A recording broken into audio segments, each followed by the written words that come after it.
Hello, welcome to CRSSLA Chats. And what we do in CRSSLA Chats is during our general meetings, we don't have the time to talk to our individual members, the individual organizations. So during this time, we have an opportunity to reach out to the community and get a more in-depth look at what's going on. Today, I have Bernita Walker, and Bernita is going to give us a little information about who she is and what she does. Okay, greetings everyone. Thankful for the opportunity to share with you what I have been doing for the last 40 years in particular. I am a native of Los Angeles. Really quick, I like to give my background all the time. I am a native of Los Angeles, South Los Angeles in particular, being born at the California Hospital on 14th and Hope, living in the same house that I lived in when I was coming up, that my parents bought in 1944, being the first Black family on the block. Also attending West Vernon Avenue, Nellis Elementary School, John Adams Junior High School, and Thomas Jefferson High School, and then Southwest Junior College. Can't remember if it was a junior college at that time, and graduating from USC with my bachelor's in public administration. So that's a little bit about my background. I am also a retired deputy sheriff for the County of Los Angeles due to medical reasons, but I'm also a survivor of domestic violence, intimate partner violence relationships. And that's what took me to where I am. And I'm saying that because actually it wasn't me that put me here. It is God that put me here doing what I'm doing. This is my purpose. And so as I saw over my lifespan, from where he has brought me from to where he has brought me to, I see that everything that I was involved in, everything, my good times, my bad times, was bringing me to this point. And listening to individuals that I've been working with for the last 40 years, realizing that even though I was a victim of domestic violence, intimate partner violence, that my situation was not as bad as most of the victims that I deal with on a regular basis. But it was like God wanted me, I want you to taste this. I want you to see this. I want you to understand this. I want you to take this into what I'm having you to do, because you are my servant. And I received that wholeheartedly. I am a servant of God, and I am grateful for the opportunity that he has given me in doing what I do. I'm also one of the co-founders of Genesee Center. That was established in 1980. I was there for my first 15 years in domestic violence. And then God moved me from there to start Project Peacemakers Incorporated. I'm a co-founder. He's the founder of both of these organizations. And the reason being is that the Genesee Center, when we started it, it was for battered women and their children. The arena of domestic violence has changed drastically. I really shouldn't say changed drastically, but it has been enhanced heavily over the 40 years that I've been doing this. The one thing that we knew about in 1995 when I started Project Peacemakers is that only 7 to 9% of victims ever go to shelter. And that's because there's not room at the shelters. People think there's a whole lot of shelters with a whole lot of this, a whole lot of that. No, it's not. There are only about 183 beds in domestic violence shelters. So what happens to the other individuals that go through domestic violence? It's horrendous what they're going through. In the city of Los Angeles, there are over 48,000 domestic violence calls every year. Wow. But yet in the county of Los Angeles, we only have 183 beds, emergency beds. Big problem. So we can't fix it by trying to put everybody in shelter. We have to change it around to fix it another way. And fixing it another way is teaching people how not to get involved in domestic violence relationships. Now it's a long journey. We know this. As I said, I've been doing this for 40 years, and it's going to take some more time. I don't know if I'll see what I'm aiming for before I die, but I know that because of what's happening now, because of the crisis, because of what we're seeing as far as disparity is concerned in the addressing BIPOC, which is Black, Indigenous people of color, We have been given the opportunity to talk about and present everything that we see going wrong in these United States. Okay, we've got to fight the people up on the hill, but yet and still, we're in war, y'all. This bottom line, and that's how I see it. In addressing this, we have to look at trauma. Trauma is a big problem. I joined the health committee, not just for the COVID, but for all the other things that come out of the health problem that we have among our people, in particular, people of color. We have a trauma situation because our children are not being trained properly. We just went through this bill that they put in to allow us, hopefully, to really learn about our background. Slavery is just not slavery. There's a whole lot of other things that come with that. The reparations that we're talking about, all of the things that we have gone through. So we are very resilient people, and we need to stand on that resiliency. Okay, so you said you want me to tell you what I work on. Okay, I am also a member of the Los Angeles County Domestic Violence Council Religion and Domestic Violence Committee on Religion and Domestic Violence. Why do you ask? Because we have a big problem of faith leaders not addressing domestic violence, intimate partner violence the way that they should from the pulpits. So that gives us a big gap in trying to get people to understand about this. I'm trying to get people to understand that they need to love themselves so that they don't have to look for love everywhere else and look for love in all the wrong ways and all the wrong places, which causes the problem with intimate partner violence. Okay, so I'm involved with that as well. I'm very involved with my church. I am a woman of faith. I know to whom all of my blessings that I receive flow, from whom all my blessings flow. And I'm not ashamed to say it. That doesn't sit well with some people, but so be it.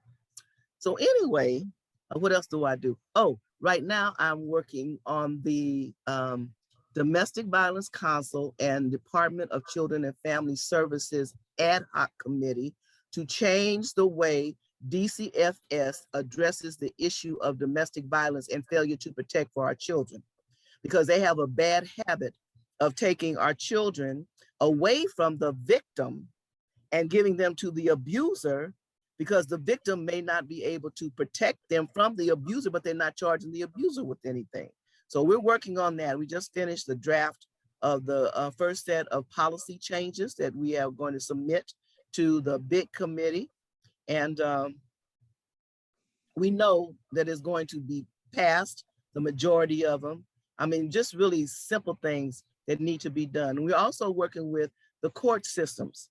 I serve on, again, the Domestic Violence Council, as well as the Los Angeles City Alliance on Domestic Violence, where I represent Councilman Curran Price in that alliance. So those are some of the things that I'm busy in. Just a few things you're busy in. Just a few things. At the Project Peacemakers, I am the chief executive officer, and our COO happens to be my daughter. So I don't have to worry about the operations any longer. She just started doing that particular job about a year ago.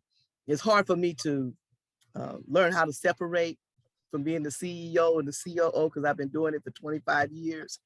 So at any rate, we do the 40-hour training in the state of California. In order to be an advocate to work with those who are victims of domestic violence, intimate partner violence, you have to go through 40 hours of domestic violence training through a reputable agency. We have the years, we have the experience, so we do it twice a year. We just, this past Tuesday night, which was the 16th, 15th, was our last class for this spring. We do it again in the fall. We do a spring session and a fall session. Zoom is working good for us in that area. So we have 32 new domestic violence advocates. We need volunteers. We need individuals who are willing to do things at their churches in particular, to set up support programs, to get more information and training, because there's a lot of training that's out there. I still go to training. As a matter of fact, I just finished a training class today for a beta group of a new curriculum for one of the agencies called the Men Project. So training is something that we need to do every day. Every day we should learn something new. If not, we're wasting the breath that God gave us, because he didn't give it to us to just do nothing. He gave it to us to learn and to help others through what we're going through right now. So that's basically all the things that I do. I like to give our speakers an opportunity to just tell what they tell. Sometimes people are interviewing, they're so concerned about the questions that they want to ask that they don't like, let the person tell their story. And so I'm so thrilled to hear your story. However, I do have some questions. Sure. My first question is, for individuals that want to get your training or be involved in your programs, how do they do that? Is there a website, a way to join? How do they do that? Yes, our website is www.projectpeacemakersinc.org. www.projectpeacemakersinc.org. And they can go online and get all of the classes that we provide, because we also provide domestic violence counseling, anger management, parenting. We also provide SUDS, substance users disorder services. We also provide child abusers treatment that are ordered by the court. Those are some of the other things that we're involved in. We service men and women, and we are bilingual. That's wonderful. Recently, I attended a seminar put on by the Genesis Center a couple of weeks ago. And it was fascinating because so many different people had an opportunity to tell their story. We're talking to homeless and foster youth, and often policies are decided upon without talking to the people that have been affected by it. So along those lines, schools are trying to do so many things for foster and homeless youth. Do you have any input that you would give to schools addressing those particular populations? I don't have a background in really addressing those particular populations. What I could do is refer you to a program called Positive Results Center, which is the CEO is Candy Lewis, and they work in that particular area.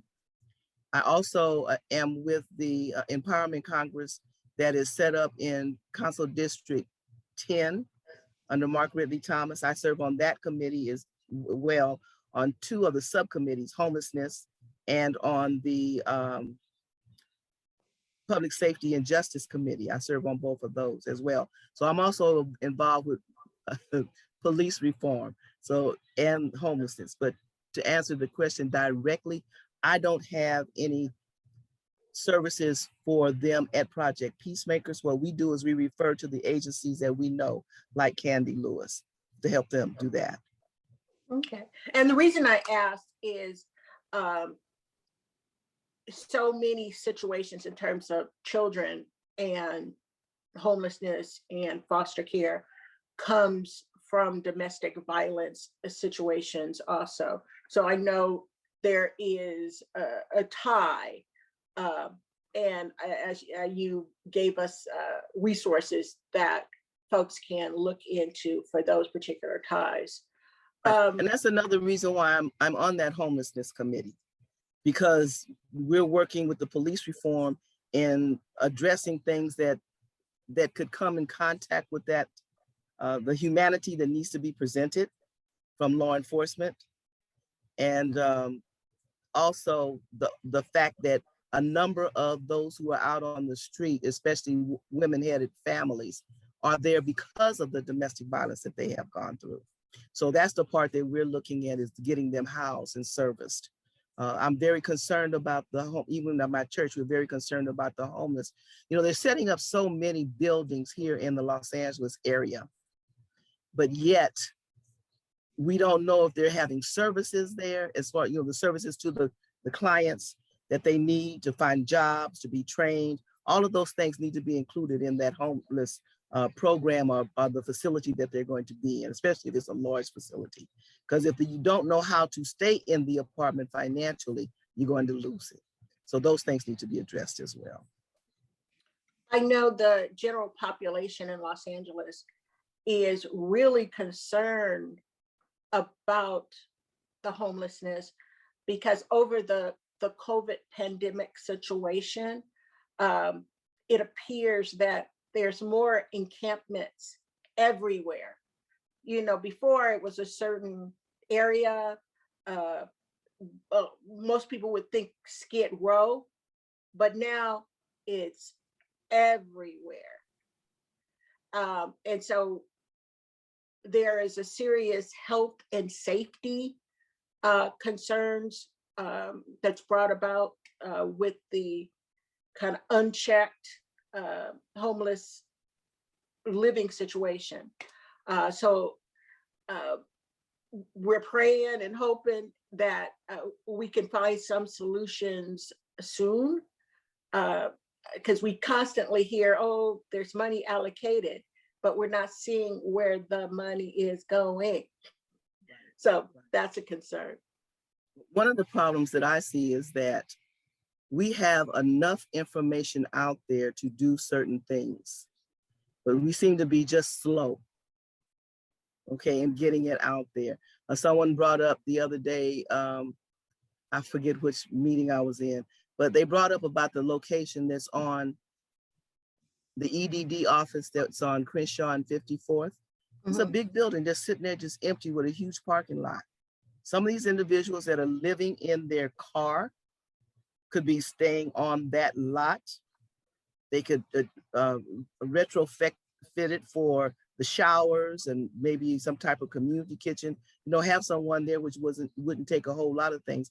A lady that was living in a motorhome was talking about that, and just making other avenues available with the cleaning of the areas where the homeless people are.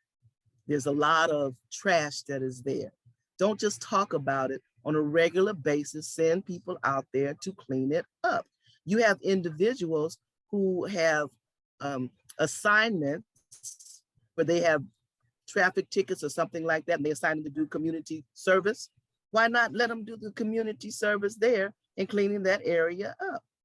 You know, these are things that we can see that can be beneficial to everyone. One of the block club, not block club, what do they call? I know neighborhood councils. Neighborhood council. Yeah. On one of the neighborhood councils website, I'm listening to or reading property owners that live near the 110 freeway, and the 110 freeway around 54th and 51st up in that area. They're complaining about these people that are living outside, but they don't offer any solution. What they want is them moved, but they need to be found out why they're there and set up solutions to those problems. There's a lot of social work that needs to be done. We've gotten away from really doing the things that Jesus told us to do: love one another, love our neighbor more than we love ourselves. You know, those things, reaching a helping hand out there. So not enough is being done as far as I'm concerned about it. I even have a recovery home for men that God had me to establish. Okay, it's a 15-bed facility, and the guys come in, they start working on getting themselves together, and they're recovering before they go to live with their families. They're building their a trust back up for their families to have in them, and vice versa, some understanding. And I have one guy that's been there, 16 years. Then I have some that come in for a few months. So whatever we can do to help others, we need to be doing to help others. Absolutely. Um, COVID has affected every aspect of society. In what ways do you think COVID has exposed domestic violence issues? Um, and where do we go from here? Well, the problem that we're facing in the DVIPV community is the fact that those who normally were working, they're not now, and they haven't started back yet. So that's putting two individuals or more in a household that are not accustomed to being around each other that much. So we find that there are faults that we see in our partners that we didn't see before. And then we start questioning and we start causing situations in our own lives. So it has created a big problem. The number of domestic violence IPV cases has increased continuously because of that. You have also the situation where some individuals who have gotten shots and their partners have not gotten shots, the vaccines. So there's a number of things that are going on there and just learning how to live with each other. But I go back to what I said when we first began about IPV. We get into situations that we really don't know the people we're getting into the situation with, because they're not telling us everything about themselves. They're only telling us what they want us to know, and we're only telling them what we want them to know. If we took time to really know who they were and not jump into relationships as quickly as we do because we want to be loved, then many of us would not be in the situation that we're in. So the COVID has just presented huge problems and helping, sometimes huge problems, sometimes the opportunity to find out who really we are with and to see if that really fits who we should be with.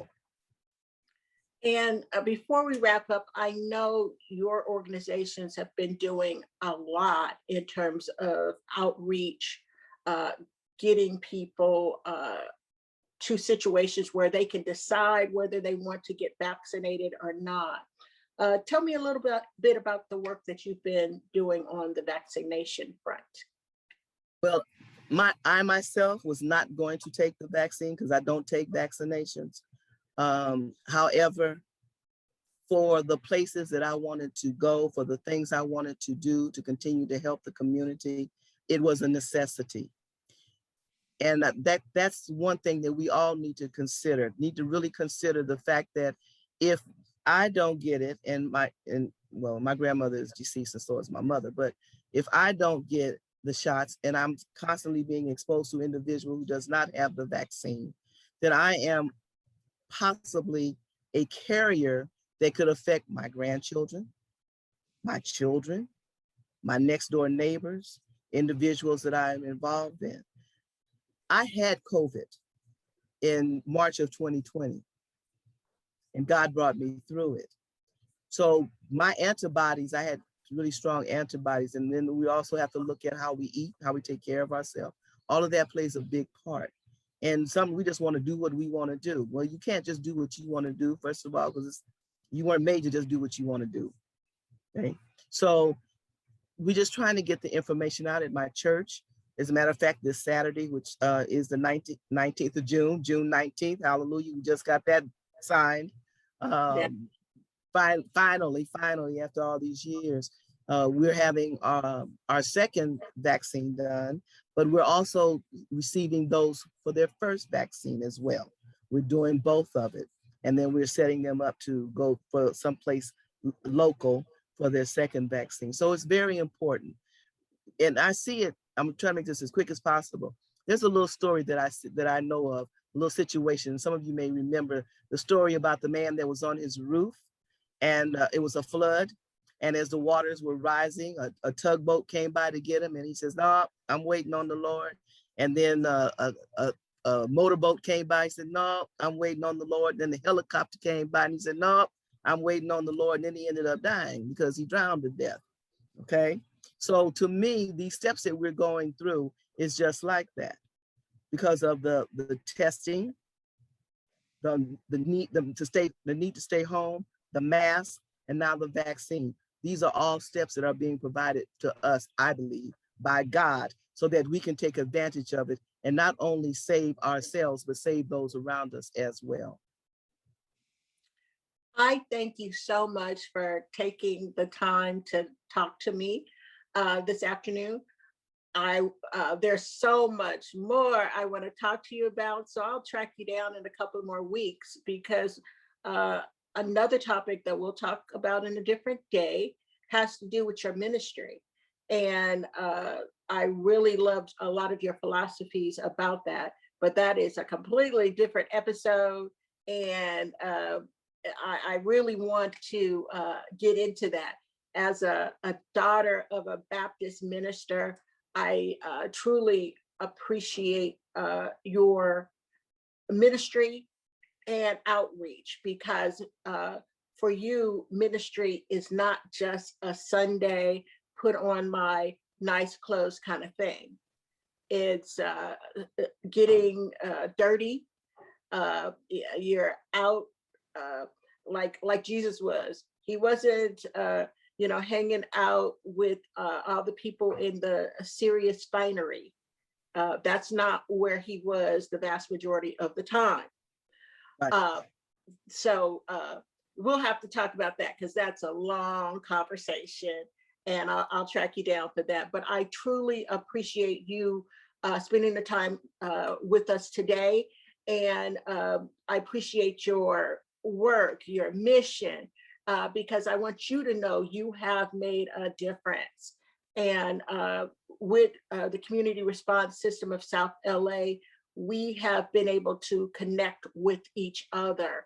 Everybody's doing their own thing, but seeing what other people are doing, we realize I can do a little bit more. Exactly. Yeah, we're in a war, and we have to understand that.